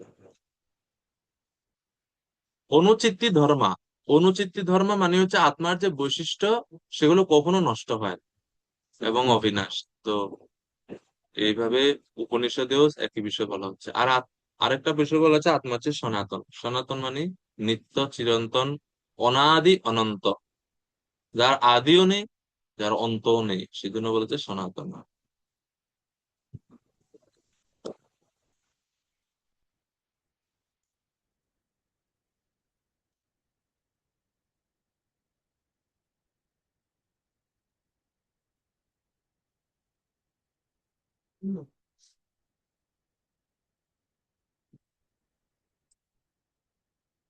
8টা বৈশিষ্ট্য আমরা পাচ্ছি তাইলে এই শ্লোকে: অচ্ছেদ্য, অদাহ্য, অক্লিদ্য, অশস্য, সর্বগত, স্থাণু, অচল, সনাতন। 8টা বৈশিষ্ট্য এই 24 নম্বর শ্লোকে। এরপরে 25 নম্বর শ্লোক। তো 25 নম্বর শ্লোক হচ্ছে আত্মার বৈশিষ্ট্য সম্বন্ধে, আত্মার যে বৈশিষ্ট্য বা আত্মার যে স্বরূপ সম্বন্ধে ভগবান এতক্ষণ পর্যন্ত বললেন, তার উপসংহার হচ্ছে শ্লোক নাম্বার 25, উপসংহার বাক্য। এরপরে 26 থেকে ভগবান অন্যদিকে যাবেন, অন্য দৃষ্টিভঙ্গি থেকে আত্মার কথা বর্ণনা করেন। তো 25 নম্বর হচ্ছে এই সেকশনের উপসংহার, অর্থাৎ এই যে আত্মার যে নিত্য অস্তিত্ব, বৈশিষ্ট্য, এইসব। অব্যক্তোয়ম অচিন্তোয়ম অবিকার্যমুচ্যতে তস্মাদেবং বিদিত্বৈনাম নানুশোচিতুমর্হসি। আত্মাকে অব্যক্ত, অচিন্ত, অবিকারী বলে শাস্ত্রে উক্ত হয়েছে।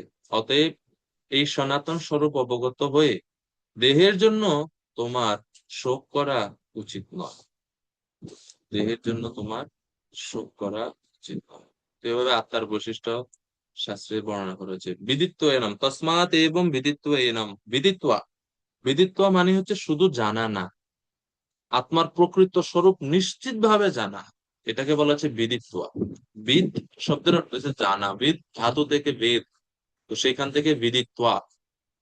তুমি যখন এইভাবে আত্মার প্রকৃতি, আত্মার বৈশিষ্ট্য যথার্থ ভাবে এবং নিশ্চিত ভাবে উপলব্ধি করবে, তখন আর তোমার শোক করার কোনো কারণ থাকবে না। কারণ তখন তুমি বুঝতে পারবে যে আত্মা আত্মা হচ্ছে, দেহ হচ্ছে পরিবর্তনশীল এবং ধ্বংসশীল, কিন্তু আত্মা হচ্ছে নিত্য, অবিনাশী, অচিন্ত্য, অব্যক্ত, অবিকারীয়। সুতরাং দেহের পরিবর্তন বা বিনাশকে আত্মার বিনাশ মনে করে তুমি শোক করবে না তখন।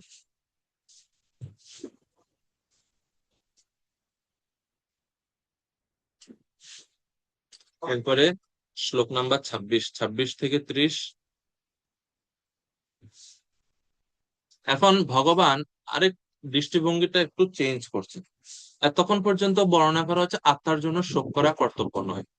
এখন দেহের সাথে আত্মার জন্ম, দেহের নাশ হলে আত্মার নাশ, এই মতবাদ যদি কেউ মনে করে, কেউ যদি বলে, এতক্ষণ পর্যন্ত কৃষ্ণের নিজের কথাটা বললেন, যেটা হচ্ছে বৈদিক সিদ্ধান্ত। এখন কেউ যদি এই বৈদিক সিদ্ধান্ত না মেনে অন্য সিদ্ধান্ত মানে, অন্যান্য সিদ্ধান্ত কি কি কি সিদ্ধান্ত, আমরা আস্তে আস্তে এখানে বিভিন্ন মতবাদ সম্বন্ধে দেখব, বিভিন্ন বৈভাষিক মতবাদ, এইসব মতবাদ সম্বন্ধে দেখব।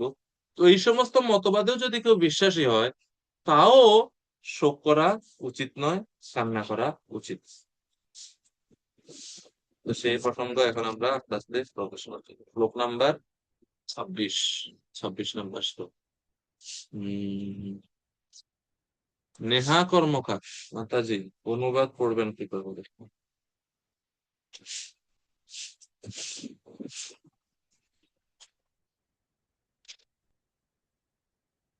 আনমিউট করেন। হ্যাঁ, ঠিক আছে। প্রভুপাদ, হে মহাবাহ, আর যদি তুমি মনে করো যে আত্মার বারবার জন্ম হয় এবং মৃত্যু হয়, তাহলেও তোমার শোক করা উচিত নয়। যদি মনে করো যে আত্মা বারবার জন্ম হয়, মৃত্যু হয়, তারপরেও তোমার শোক করা উচিত নয়।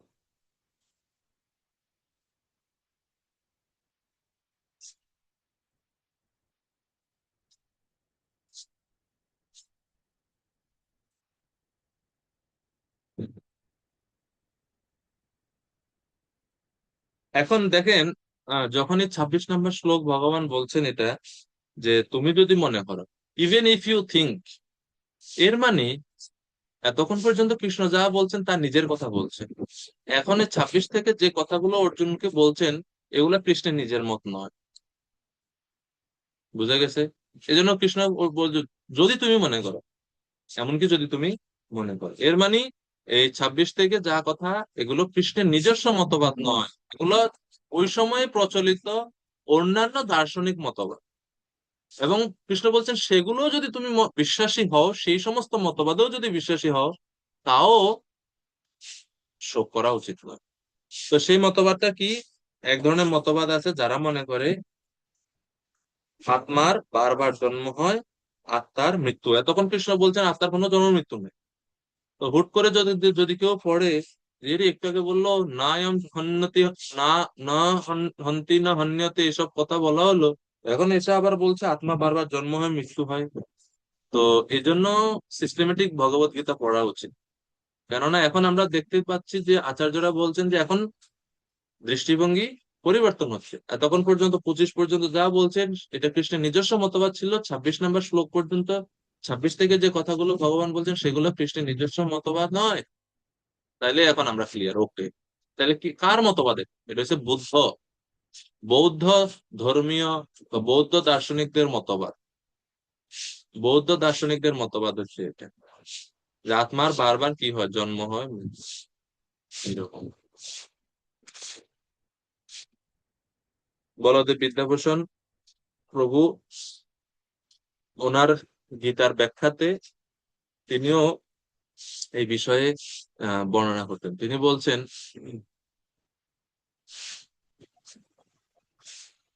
আত্মার জন্য কেন শোক করা উচিত নয় এই বিষয়ে, আত্মার জন্য কেন শোক করা উচিত নয় এই বিষয়ে ভগবান প্রথমে নিজের সিদ্ধান্ত বা মত প্রকাশ করেছেন। এখন তিনি অন্যদের মতামত উল্লেখ করছেন, যাতে বিভিন্ন দর্শনের দৃষ্টিভঙ্গি প্রেক্ষিতে অর্জন করতে পারে। শিষ্যকে এই বিভিন্ন মত সম্পর্কে অবগত হয়ে সেগুলোর সঙ্গে যুক্ত ভ্রান্ত ধারণা ও দোষগুলো দূর করে অবশেষে ভগবানের সিদ্ধান্ত দৃঢ়ভাবে প্রতিষ্ঠিত করবেন ভগবান। তো কাদের মত? লোকায়ত এবং বৌদ্ধ।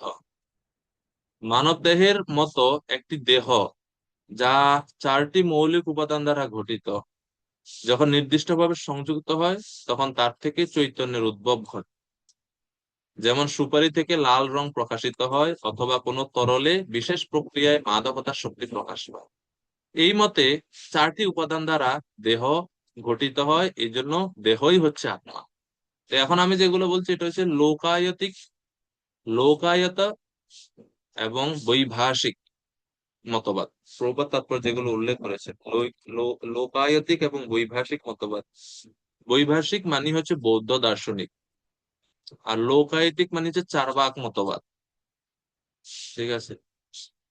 তো লোকায়তিকদের মতে বা চার্বাকদের মতে এই দেহ বাস্তব এবং তার প্রকৃতি এমন যে এটি সদা পরিবর্তিত হয়, তাই তার আবির্ভাব এবং তিরোভাবে অর্থাৎ জন্ম এবং মৃত্যু ঘটে। আর এই বিষয়টি সাধারণ প্রত্যক্ষ অভিজ্ঞতার মাধ্যমে জানা যায়। এটা হচ্ছে লোকায়তিকদের মতবাদ। আর অন্যদিকে বৌদ্ধ দার্শনিক বা বৈভাষিক, তারা মনে করে যে আত্মা দেহ থেকে পৃথক এবং আত্মা বিজ্ঞান স্বরূপ।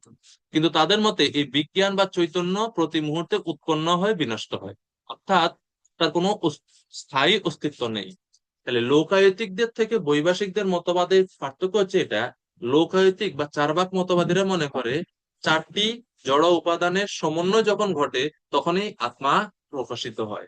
আর এই 4টা উপাদান যখন বিচ্ছিন্ন হয়ে যায় কোনো কারণে, তখনই আত্মা বিনাশ প্রাপ্ত হয়। এটা হচ্ছে লোকায়তিকদের মতবাদ। উদাহরণ তারা ব্যবহার করে, যেমন পান খাইছেন নি আপনারা কেউ আগে? পান খাওয়ার অভ্যাস আছে? তাদের কারো অভ্যাস নেই পান খাওয়ার? সব আপনারা জন্মগতভাবে ভক্ত, হ্যাঁ? আচ্ছা, পান যে খায় মানুষের দেখছেন না? দাঁতগুলা কত সুন্দর, মুখটা কত সুন্দর, পান খায়। আচ্ছা, পান তো, পান পাতাটা তো সবুজ, সুপারিটা তো খয়েরি ধরনের না? তে এই দুইটা, তারপরে সাদা, সরি, চুন যেটা তো সাদা, সাদা রং না? এগুলা যখন মিক্স হয় তখন লাল রংটা করতে গিয়ে আসে। এগুলো সবগুলোর মিশ্রণের ফলে লাল রং আসে, তাই না? তো লোকায়তিকরা, চার্বাকরা এটাই উদাহরণ দেয় যে পান সুপারি যখন মিশ্রিত হয় তখন যেরকম লাল রং আসে, এর আগে লাল রং থাকে না, তদ্রূপ এই 4টি উপাদান তাদের মতে যখন একসাথে হয় তখনই আত্মা প্রকাশিত হয়। বাস, এটাই হচ্ছে তাদের মতে জন্ম। তো এর থেকে ভিন্ন হচ্ছে বৈভাষিক মতবাদ বা বৌদ্ধ দার্শনিকদের মতবাদ। তারা বলে দেহ এবং আত্মার মধ্যে পার্থক্য আছে। লোকায়তিকরা দেহ আত্মাকে একই মনে করে, কিন্তু বৈভাষিকরা মনে করে দেহ এবং আত্মা আলাদা। তবে আমাদের সাথে তাদের পার্থক্য হচ্ছে এখানে, তারা মনে করে আত্মা বিজ্ঞান স্বরূপ, কিন্তু আত্মার স্থায়ী অস্তিত্ব নেই। অর্থাৎ আমরা যেরকম বলি আত্মার বিনাশ হয় না, কিন্তু তারা বলে আত্মা মরে, আত্মার বিনাশ হয়, আবার উৎপত্তি হয়, আবার বিনাশ হয়, আবার উৎপত্তি হয়। এই দুইটা মতবাদ এই শ্লোকে ভগবান বলছেন। বলার পরে এখন কৃষ্ণ বোঝাতে যাচ্ছেন, এই দুই দর্শনের কোনোটা যদি তুমি গ্রহণ করো, যে কোনো একটা যদি গ্রহণ করো, তুমি আমার আগে আমার কথা মানলে না বাদ। এই লোকায়তিক বা বৈভাষিক এই দুইটা মতবাদের কোন একটা মতবাদও যদি তুমি গ্রহণ করো, তারপরেও তোমার আত্মার জন্য শোক করার কোনো কারণ নেই। কেন শোক করার কারণ নেই? 4টা জিনিসের সমন্বয় ঘটলেই আত্মা আসবে। বৌদ্ধদের মতে আত্মা বিনাশ পায়, আবার উৎপত্তি হয়, তাহলে শোক কেন করছো? চিরস্থায়ী ভাবে কোনো কিছু তো হারিয়ে যাচ্ছে না। তো এই জন্য ভগবান এইভাবে অন্যান্য মতবাদও এখানে উপস্থাপন করছেন। যদি তুমি লোকায়ত দর্শন গ্রহণ করো, যেখানে দেহকে আত্মা বলা হয়েছে, তাহলে তোমাকে স্বীকার করতে হবে এই দেহরূপ আত্মা সর্বদাই জন্মগ্রহণ করছে, সর্বদাই মৃত্যুবরণ করছে। সুতরাং কেন কান্না করছো? বুঝা গেছে? তো এইভাবে ভগবান বোঝাচ্ছেন অর্জুনকে বিভিন্ন দিক থেকে। তাইলে সার কথা হচ্ছে এটা, আত্মা নিত্য অবিনাশী, চিরস্থায়ী, স্থাণু। এটা হচ্ছে ভগবানের নিজস্ব সিদ্ধান্ত, যেটা 25 পর্যন্ত বলেছেন ভগবান। 26 নম্বর শ্লোকে ভগবান দুইটা অন্য মতবাদের কথা বলছেন, লোকায়ত বা চার্বাক মতবাদ, বৌদ্ধ বা বৈভাষিক মতবাদ। এই দুই মতবাদের দৃষ্টিতে আত্মার জন্য শোক করা যুক্তিযুক্ত হয় না। তো ভগবান সব দিক থেকে বোঝাচ্ছেন। এখন শোক করা কর্তব্য নয়, ভগবান বলছেন শোক করা উচিত নয়। তথাপি ত্বম মহাবাহ নৈনম শোচিতুম অর্হসি, শোচিতুম, তোমার শোক করা উচিত নয়। শোক করার কোনো কারণ নাই। কেন শোক করব না? 27 নম্বর শ্লোকে ভগবান এখন কর্মবাদের কথা বলছেন। তো বিভিন্ন মতবাদের কথা এখন আসবে এখানে। কেন শোক করব না? কারণ যার মৃত্যু হয়েছে তার তো আবার জন্ম হবে, যার জন্ম হয়েছে তার আবার মৃত্যু হবে, তাহলে শোক কি জন্য? জাতাস্য হি ধ্রুব মৃত্যু ধ্রুবম জন্ম মৃতস্য চ তস্মাদপরিহার্যার্থে ন ত্বম সচেতুম অর্হসি। আলোচনার প্রসঙ্গে আছেন তো না? হারাই যায় না খালি, হ্যাঁ।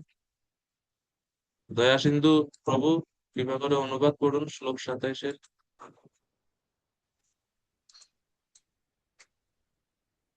হরে কৃষ্ণ প্রভু। প্রণাম প্রভু। যার জন্ম হয়েছে তার মৃত্যু অবশ্যম্ভাবী, এবং যার মৃত্যু হয়েছে তার জন্ম অবশ্যম্ভাবী। অতএব এই পরিহার্য কর্তব্য সম্পাদন করার সময় তোমার শোক করা উচিত নয়। অপরিহার্য কর্তব্য সম্পাদন করার সময় তোমার শোক করা উচিত নয়। কেন? কারণ যার জন্ম হয়েছে তার মৃত্যু অবশ্যম্ভাব, আর যার মৃত্যু হয়েছে তার জন্ম অবশ্যম্ভাব। তা আপনারা যারা ওই যে এই কি বলে, দর্শন শাস্ত্র নিয়ে পড়াশোনা করেন, বা এই যে আর্টস এ মানবিক শাখাতে পড়াশোনা, এর একটা বিষয় আছে না, যুক্তিবিদ্যা না, যুক্তি, যুক্তিশাস্ত্র বা যুক্তিবিদ্যা। আমাদের বৈদিক সাহিত্য একটা, এর একটা শাখা আছে না, ন্যায় শাস্ত্র বলা হয় এটাকে, ন্যায় শাস্ত্র। ন্যায় অনুযায়ী, বা যারা ন্যায় শাস্ত্রের খুব দক্ষ তাদেরকে বলা হয় নৈয়ায়িক। নৈয়ায়িক বলা হয় তাদেরকে, যারা ন্যায় শাস্ত্র নিয়ে খুব অভিজ্ঞ। তো ভগবান এখন এই শ্লোকে কর্মবাদ এবং নৈয়ায়িক মতবাদের দৃষ্টিভঙ্গি থেকে অর্জুনকে শোক না করার জন্য বোঝাচ্ছেন। কিভাবে একটু আমরা দেখি। তো এখানে প্রথমে ন্যায় দর্শনের যুক্তি অনুসারে দেহ ও আত্মার জন্ম মৃত্যুর যে প্রকৃতি সেটা ভগবান ব্যাখ্যা করছেন। দেহের অস্তিত্ব ক্ষণস্থায়ী, পরিবর্তনশীল, পক্ষান্তরে আত্মার নিত্য। তো এখানে জন্ম বলতে বোঝায় যে পূর্বে যে ইন্দ্রিয় ও দেহের অস্তিত্ব ছিল না, সেই নতুন ইন্দ্রিয় ও দেহের সঙ্গে আত্মার সংযোগ স্থাপিত হয়। আর মৃত্যু মানে হলো ইন্দ্রিয় সমন্বিত এই দেহ থেকে আত্মা বিচ্ছিন্ন হয়ে যায়। তো জন্ম মৃত্যু এই দুইটাই ধর্ম ও অধর্মের কর্মফল হিসেবে সংগঠিত হয়, বা কর্মের কারণে। এজন্য বলছে জাতস্যাহি ধ্রুব মৃত্যু, অর্থাৎ জাতস্যাহি ধ্রুব মৃত্যু মানে যার জন্ম হচ্ছে তার মৃত্যু অবশ্যম্ভাবী। কেন? কারণ সে তার একটা কর্মফল নিয়ে এই জীবন ধারণ করেছে। ওই কর্মফলটা যখন শেষ হয়ে যাবে তাকে এই দেহটা ত্যাগ করতে হবে। ত্যাগ যখন করবে, মৃত্যু হবে যখন, এরপরে কি তার আবার জন্ম হবে? হ্যাঁ, অবশ্যই হবে, কারণ তার কর্ম তো রয়ে গেছে। তো এভাবে কর্মের ফল ভোগ করার জন্য জীব ঘুরতে ঘুরতে থাকে, ঘুরতেই থাকে, ঘুরতেই থাকে, ঘুরতেই থাকে। এটা হচ্ছে কর্মবাদ। তো কর্মবাদে মনে হয় যেন এই কর্মের কখনো শেষ হয় না, এবং জীবও কখনো মুক্ত হয় না। কারণ সে যখন দেহ ধারণ করে, দেহ ধারণ করলে কর্ম করে, কর্ম করলে নতুন কর্মফল তৈরি হয়। আর পুরোনো কর্মগুলো ভোগ করে, নতুন করে আবার কর্ম করে, পুরাতন গুলো ভোগ করে, নতুন করে কর্ম করে, কিভাবে মুক্ত হবে? ভক্তির দৃষ্টিভঙ্গি আলাদা। আমরা জানি যে ভক্তি অনুশীলন করলে কর্মফল থেকে আমরা মুক্ত হই, কিন্তু সেই রকম কর্মবাদের দৃষ্টিভঙ্গিটা সেই রকম নয়, ভিন্ন মতবাদ আছে তাদের। তো এই ন্যায় দর্শনের অনুসারী যারা, যাদেরকে নৈয়ায়িক বলা হয়, এই মতবাদের প্রণেতা হচ্ছে গৌতম মুনি। মহর্ষি গৌতম হচ্ছে এই ন্যায় দর্শনের প্রণেতা। তো ন্যায় দর্শনের মতে আত্মার জন্য শোক করা উচিত নয়। নৈয়ায়িকগণও এটা মানে যে আত্মার জন্য শোক করা উচিত নয়। অর্থাৎ অর্জুনকে ভগবান বলছে তুমি যদি ন্যায় দর্শনও গ্রহণ করো তাহলেও তোমার আত্মার জন্য শোক করা উচিত নয়। কেন? জন্ম হলে মৃত্যু হবে, মৃত্যু হলে আবার জন্ম হবে, তো এনারা মৃত্যুবরণ করলে আবার জন্মগ্রহণ করবে, সমস্যা কি? তো এই হচ্ছে ভগবানের যুক্তি। শ্লোক নাম্বার 28।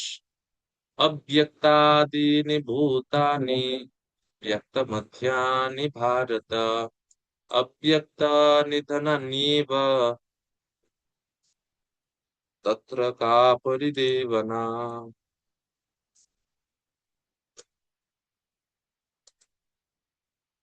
শ্লোক নাম্বার 28। নদিয়া প্রভু অনুবাদ করুন কি কথা।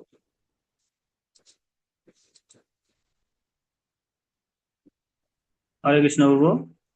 প্রভু প্রণাম। অনুবাদ হচ্ছে, হে ভারত, সমস্ত সৃষ্টির জীব উৎপন্ন হওয়ার আগে অপ্রকাশিত থাকে, তাদের স্মৃতিকালে প্রকাশিত থাকে এবং বিনাশের পর আবার অপ্রকাশিত হয়ে যায়, সুতরাং তার জন্য শোক করার কি প্রয়োজন?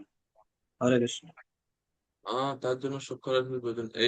এই বিষয়টা বুঝতে পারছেন? এই শ্লোকে যে বলা হচ্ছে সমস্ত সৃষ্ট জীব উৎপন্ন হওয়ার আগে অপ্রকাশিত ছিল, স্থিতিকালে প্রকাশিত থাকে, বিনাশের পর আবার অপ্রকাশিত হয়ে যায়, সুতরাং এর জন্য শোক করার কি প্রয়োজনীয়তা আছে? এটা হচ্ছে নাস্তিক্য মতবাদ। নাস্তিক্য মতবাদ হচ্ছে এই শ্লোকে ভগবান ব্যাখ্যা করছে। ওকে, কি বলা হচ্ছে একটু আমরা বুঝি। মাটির ঘটের উদাহরণ দিচ্ছে এখানে বলদেব বিদ্যাভূষণ, যে মাটির একটা ঘট চিন্তা করেন। মাটি এটা হচ্ছে একটা নিত্য উপাদান, মাটির সব জায়গায় আছে, মাটির সব সময় আছে, মাটি একটা নিত্য উপাদান। এখন এই মাটির যখন একটা নির্দিষ্ট আকার দেওয়া হয়, তখন সেটাকে আমরা কি বলি? ঘট বলে অভিহিত করি। আসলে ঘটটা কি আদৌ ঘট না মাটি, কোনটা? মাটি নিয়ে, নিচ থেকে মাটি নিয়ে এটাকে জল দিয়ে মিক্স করে নরম করে কাদার মতো করে সুন্দর একটা আকৃতি দিলাম ঘটের মতো। ছোট্ট একটা মুখ আছে, এরপরে গলদেশ আছে, এরপরে পুরো পেট একটা আছে, বড় ঘট হলো। তাহলে এখন এটা কি ঘট না মাটি, কোনটা? আমরা এটাকে আলাদা নাম দিই, বলি এটা ঘট, এটা গ্লাস, এটা থালা। আদৌ এটা কি, জিনিসটা কি? পিওরলি মাটি? মাটি না। মাটি ছাড়া অন্য কোনো কিছু আছে এটাতে? না। কিন্তু মাটি, কিন্তু এটার আবার ভিন্ন আরেকটা নাম এখানে দেওয়া হচ্ছে, ঘট। তো পরবর্তীতে যখন এই ঘরটা ভেঙে যায়, কোনো কারণে হাত থেকে পড়ে ঘরটা ভেঙে গেল, যখন ভেঙে যায় তখন কি হয় আবার এটা? তখন আর কেউ বলে এটা ঘট না। তখন সেই ভগ্ন অংশ, সেই যে ভাঙা টুকরাগুলো, সেগুলো একসময়ে মাটিতে পরিণত হয়ে যায়। তাইলে মাটি যে নিত্য উপাদান বলা হলো, মাটি কোনো সময় ধ্বংস হচ্ছে না। মাটির যে নাম, মাটির যে রূপ ধারণ করছে, সেটা ধ্বংস হচ্ছে, কিন্তু মাটি ধ্বংস হচ্ছে না। হচ্ছে কি, ঘরটা যখন আবার ভেঙে যায় এটা আবার মাটিতে পরিণত হয়, তাহলে মাটি মাটিই রইলো, মাটির কোনো পরিবর্তন হলো না, কিন্তু ঘট নামক যে বস্তুটা ছিল এটা এখন শেষ। ওই রূপ যেটা ছিল, আকৃতি যেটা ছিল ঘটের, সেটা এখন শেষ। বোঝা গেছে কিনা? তো সেই মতবাদী এই 28 নম্বর শ্লোকে এই উদাহরণটাই ভগবান বলছেন, যে সৃষ্ট জীব উৎপন্ন হওয়ার আগে অপ্রকাশিত ছিল। ঘট নামক যে বস্তুটা তৈরি করার আগে এটা অপ্রকাশিত ছিল না, মাটিতে এটা অপ্রকাশিত ছিল। এরপরে স্থিতিকালে প্রকাশিত হয়, যখন কুমাররা মাটি দিয়ে এটা তৈরি করে, এটা প্রকাশিত হয়, সবাই এটাকে ঘট নামে চিনে। বিনাশের পর আবার অপ্রকাশিত হয়ে যায়, যখন এটা ভেঙে যায় তখন আর ঘটের কোনো অস্তিত্ব থাকে না, সব এটা কিসে পরিণত হয়? মাটিতে পরিণত হয়ে যায়, মাটিতে পরিণত হয়, অব্যক্ত, অব্যক্ত হয়ে যায়, ধ্বংস হয়ে যায়। তাহলে মাটি উপাদানের ধ্বংস হয় না, শুধু তার নাম এবং রূপের পরিবর্তন ঘটে। তো পরাশর মুনি তিনি বলছেন বিষ্ণু পুরাণে, মহি ঘটত্বম ঘটতঃ কপালিকা চূর্ণ রজতস্তোপনুঃ। অর্থাৎ পৃথিবী বা মাটি প্রথমে ঘটের রূপ ধারণ করে, পরে ঘট থেকে ভগ্নাংশ, সেই ভগ্নাংশ থেকে চূর্ণ, এবং চূর্ণ থেকে ধূলিকণা, ধূলিকণা থেকে সেটা আবার মাটিতে পরিণত হয়। সুতরাং মূল উপাদানটা ঠিক থাকে, কিন্তু এই মূল উপাদান থেকে যে নাম এবং রূপের সৃষ্টি হয়েছে সেটা কি হয়ে যায়? ধ্বংস হয়ে যায়। আমাদের দেহের ক্ষেত্রেও বিষয়টা একই। জীবের যে দেহ একইভাবে প্রথমে এটা অব্যক্ত অবস্থায় ছিল। চিন্তা করেন আমাদের জন্মের আগে আমাদের অস্তিত্ব কই ছিল, দেহটার অস্তিত্ব কই ছিল? দেহটা ছিল কোথাও? না, এটা ছিল না, অব্যক্ত ছিল না, দেহ অব্যক্ত ছিল। এবারে পিতামাতার মাধ্যমে আমাদের দেহটা আস্তে আস্তে আস্তে আস্তে মাতৃগর্ভে বিকশিত হতে হতে হতে হতে একটা বিশেষ নাম এবং রূপ লাভ করেছে, সেটাকে বলা হচ্ছে ব্যক্ত রূপ। ব্যক্ত এখন আমাদের দেখা যাচ্ছে, আমি পুরুষ, উনি মহিলা, উনি স্ত্রী, উনি বাংলাদেশী, উনি ভারতীয়, উনি বিদেশি, বিভিন্ন নাম এবং রূপ। আসলে বেদান্ত শাস্ত্রে বলা হচ্ছে যে এই পৃথিবীতে যা কিছু দেখেন এগুলো কোনো কিছুরই অস্তিত্ব না, সব হচ্ছে ভিন্ন ভিন্ন নাম এবং ভিন্ন ভিন্ন রূপ। এবং এই নাম এবং রূপ সবগুলো হচ্ছে অনিত্য। এটা একটা কলম, এটা একটা নির্দিষ্ট নাম আছে। এগেন, এটা কলম না, এটা প্লাস্টিক বা রাবার। ঠিক আছে না? প্লাস্টিক বা রাবার, এখন এটা এই রূপ আছে বলে এটাকে কলম বলছি। এটা যখন ধ্বংস হয়ে যাবে এক সময়, পুড়ে যাবে অথবা মাটিতে কোনো সময় যদি মিশে যায়, তখন এটার এই নাম বা এই রূপ আর তখন থাকবে কি? মূল উপাদানটা এক থাকবে, কিন্তু থাকবে না। তো আমাদের দেহ সেই রকম অপ্রকাশিত ছিল, এখন ব্যক্ত বা প্রকাশিত হচ্ছে মৃত্যুর সময়। আবার সেই নির্দিষ্ট নাম এবং রূপের লোপ ঘটে, বিলোপ ঘটে, এবং পরে তখন আমরা আবার অব্যক্ত হয়ে যাই। তাহলে দেহের সৃষ্টি হয়, দেহের সৃষ্টির আগে সেটাকে বলা হয় অব্যক্ত। দেহ যখন সৃষ্টি হয় আমরা বিশেষ নাম এবং রূপ লাভ করি, সেটাকে বলা হয় ব্যক্ত। এরপরে পুনরায় মৃত্যুর পরে সেটা আবার কি হয়ে যায়? অব্যক্ত হয়ে যায়। শ্মশানে পুরানো হলে শেষ, ছাই, আর কিছু না, অস্তিত্ব শেষ। তো এই জন্য ভগবান অর্জুনকে বলছেন, যদি প্রকৃত উপাদানগুলো কোনো না কোনো রূপে বিদ্যমানই থাকে, তাহলে তুমি কেন তাদের বিনাশের জন্য শোক বা বিলাপ করছো? মূল মাটি উপাদান তো ঠিক আছে, পরিবর্তন হয়েছে কিসের? নাম এবং রূপে। তাহলে তুমি কেন শোক করছো? মাটি তো ঠিকই আছে, তদ্রূপ দেহ তো আছে, কোনো না কোনো রূপে আছে। তো তার আত্মীয় স্বজনদের জন্য কেন শোক করছো? হুম।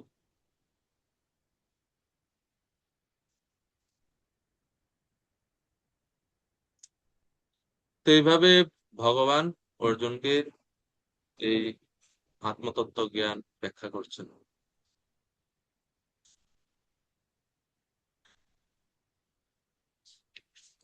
এরপরে 29 নম্বর শ্লোক।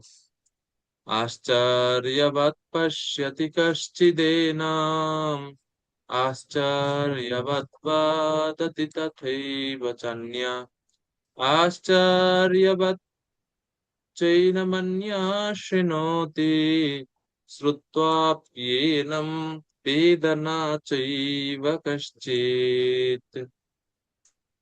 রসকৃপাময় প্রভু, অনুবাদ করুন কৃপা করে। রসকৃপাময় প্রভু, শ্লোক 29-এর অনুবাদ।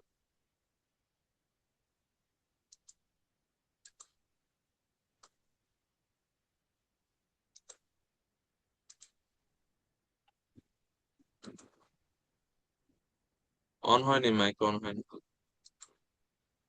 হ্যাঁ, ঠিক আছে। হরে কৃষ্ণ। শোনা যাচ্ছে? হ্যাঁ প্রভু। হে ভারত, দেহের অবস্থিত আত্মা সর্বদাই অবদ্ধ, অতএব কোন জীবের জন্য তোমার শোক করা কোনটা উচিত পড়ছেন? নয়। 29-এর অনুবাদ পড়েন। 29 কেউ এই আত্মাকে আশ্চর্য দর্শন করেন, কেউ আশ্চর্য বলে বর্ণনা করেন, এবং কেউ আশ্চর্য জ্ঞানে শ্রবণ করেন, আর কেউ শুনেও তাকে আদৌ বুঝতে পারেন না।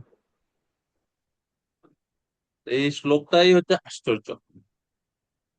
এতক্ষণ পর্যন্ত আত্মার সম্বন্ধে বহু মতবাদ ভগবান ব্যাখ্যা করছেন না, এই মতবাদ ওই মতবাদ, বিভিন্ন মতবাদের কথা বলছেন। বলে টলে এখন শেষে ভগবান বলছেন যে আসলে আত্মা সম্বন্ধে মানে জীবের মতবাদের কোনো শেষ নাই। বিভিন্ন জনে এটাকে বিভিন্ন ভাবে দর্শন করে, বিচার করে, বোঝার চেষ্টা করে। এই জন্য বলছে আশ্চর্যবাদ, সবকিছু আশ্চর্য। আমরা একটু বোঝার চেষ্টা করবো। যদিও সর্বজ্ঞ আপনাকে আপনাকে আপনার থেকে আমি বহু বিষয় শিক্ষা লাভ করেছি, তবুও এমন আত্মার প্রকৃতি আমি বুঝতে পারছি না যার জ্ঞান আমার চোখ দূর করতে পারে। তো তো অর্জুন এত কিছু শোনার পরে এখন বলছে, আমি আপনার কাছ থেকে অত শিক্ষা লাভ করি যে আপনি আছেন জগৎ গুরু, সকলের গুরু আপনি। আপনার কাছ থেকে শুনেও আমার কেন এই আত্মা সম্বন্ধে আমার ধারণাটা কেন এখনো পরিষ্কার হচ্ছে না, বা আমি কেন এত ভালো করে বুঝতে পারছি না, আমার শোক কেন দূর হচ্ছে না, এর কারণ অর্জুনের এই উক্তি। তো ভগবান এই জন্য এই শ্লোক বলছেন যে জীব আত্মার স্বভাবটাই অর্জুন এইরকম।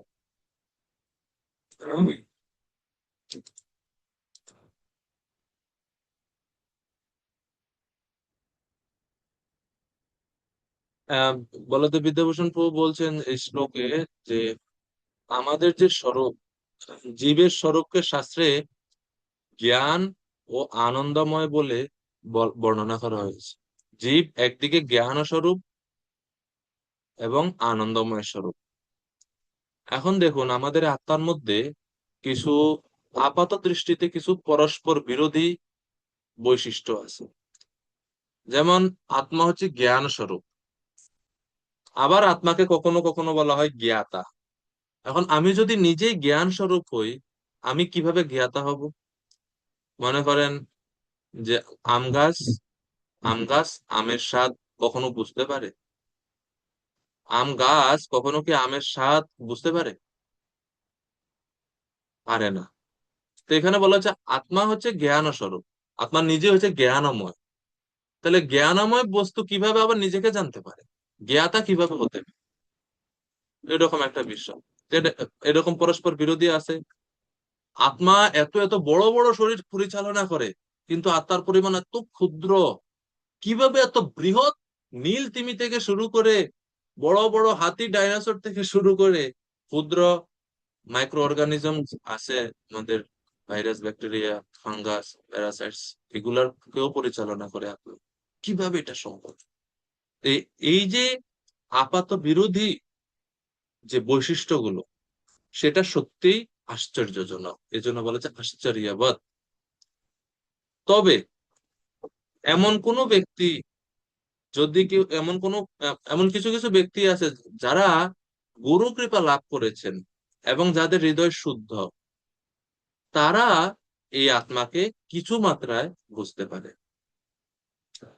যিনি তার নির্দিষ্ট স্বধর্ম পালন করেন, সত্যবাদী, তপস্যা পরায়ণ, মন্ত্র জপ ইত্যাদি সাধনা করেন, এই সমস্ত সাধনার মাধ্যমে, তপস্যার মাধ্যমে আশ্চর্য ও আপাত বিরোধপূর্ণ বৈশিষ্ট্য সম্পূর্ণ এই জীবাত্মাকে তারা উপলব্ধি করতে পারে। না হলে সকল মানুষের কাছে এটা আশ্চর্য বলেই মনে হয়, আশ্চর্যবোধ। এই জন্য বলছে কেউ আত্মাকে আশ্চর্য বলে দেখে, আশ্চর্য বলে বর্ণনা করে, আশ্চর্য জ্ঞানে শ্রবণ করে, আবার কেউ শুনেও কিছু বুঝতে পারে না।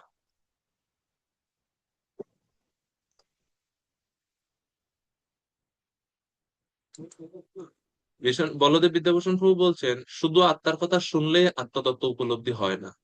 এমনকি বহুবার আত্মার কথা শুনলেও যদি তার হৃদয় শুদ্ধ না থাকে, তাহলে সে আত্মার প্রকৃত স্বরূপ বুঝতে পারবে না। এই কারণে জীবের কাছে এই আত্মতত্ত্বটা অত্যন্ত দুর্বোধ্য। কঠোপনিষদে বলা হচ্ছে শ্রবয়ানাপি বহুবীর ইয়ো ন লভ্য শৃণ্বন্তোপি বহবো ইয়ম ন বিদুঃ আশ্চর্য বক্তা কুশলস্য লব্ধা আশ্চর্য জ্ঞাতা কুশলানুশিষ্টঃ। অনেকের পক্ষে এই আত্মার কথা শ্রবণ করার সুযোগ লাভ করাও অত্যন্ত দুর্লভ। আবার অনেকে আত্মার কথা শুনলেও তাকে যথার্থভাবে জানতে পারে না। আত্মতত্ত্ব যথার্থভাবে যিনি ব্যাখ্যা করতে পারেন, সেই বক্তাও দুর্লভ। আর যিনি দক্ষ শিক্ষকের কাছ থেকে আত্মতত্ত্ব উপলব্ধি করতে পারেন, সেই গ্রহীতাও দুর্লভ। এবং যথার্থ শিক্ষার মাধ্যমে যিনি আত্মাকে জানাতে পারেন, তিনিও অত্যন্ত দুর্লভ। অর্থাৎ আত্মতত্ত্ব উপলব্ধিটা আসলে অনেক দুর্লভ জিনিস, এটাই বিশেষ করে এই শ্লোকে বোঝানো হচ্ছে। তবে দুর্লভ কখন? যদি কেউ শুধু শুনে, তাহলে সেটা দুর্লভ।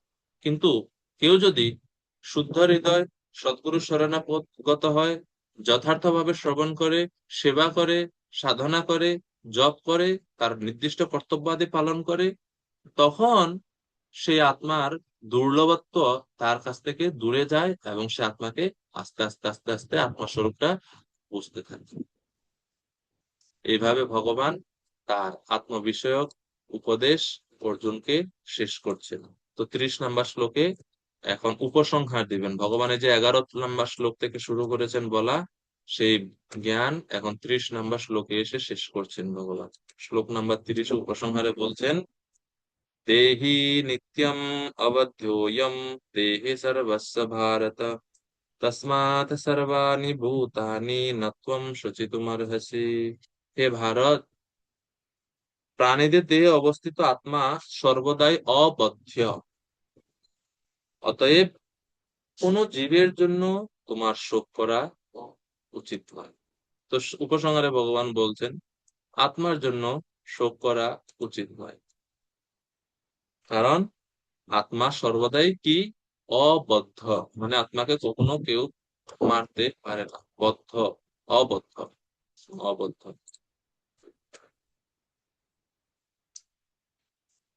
তো প্রভুপাদ তাৎপর্য বলছে আত্মার অবিনশ্বরতার কথা প্রতিপন্ন করে ভগবান আবার উপসংহারে অর্জুনকে মনে করিয়ে দিচ্ছেন দেহের বিনাশ হলেও আত্মার বিনাশ হয় না, দেহ অনিত্য কিন্তু আত্মা নিত্য।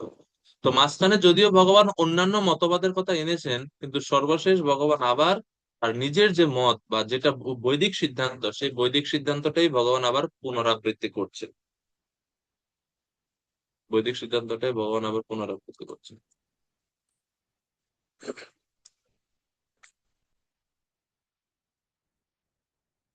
বলদেব বিদ্যাভূষণ প্রভু তিনি বলছেন আত্মার আত্মার যে স্বরূপ বোঝা অত্যন্ত কঠিন।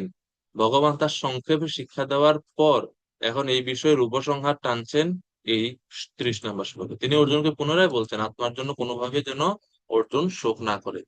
সমস্ত জীবের এই দেহ ধ্বংসশীল এবং দেহি বা জীবাত্মা হচ্ছে নিত্য। সেই নিত্য আত্মা কখনো নিহত হয় না।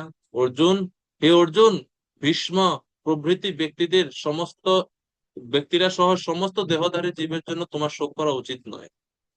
কেন আত্মার জন্য শোক করা উচিত নয়? কারণ আত্মা নিত্য ও অবিনাশী। দেহের জন্য শোক করা উচিত নয়, কারণ দেহ তার স্বভাবের কারণেই অনিবার্যভাবে ধ্বংসশীল। দেহকে চাইলেও টিকানো যায় না সারা জীবন, অনন্তকাল ধরে। আত্মার ক্ষেত্রে বিনাশ নাই, দেহের ক্ষেত্রেও বিনাশ, আত্মার ক্ষেত্রে বিনাশ নাই, দেহের ক্ষেত্রে বিনাশ অনিবার্য। তাই যেই বিষয়টি নিত্য তার বিনাশের আশঙ্কা শোক করা অজ্ঞতা, আর যে বিষয়টি স্বভাবতই ধ্বংসশীল তার অনিবার্য ধ্বংসের জন্য শোক করা জ্ঞানীদের উচিত নয়। তো সুতরাং কোনোভাবে তোমার উচিত নয় শোক করা। তুমি শোক পরিত্যাগ করে উঠে দাঁড়াও এবং যুদ্ধ করো।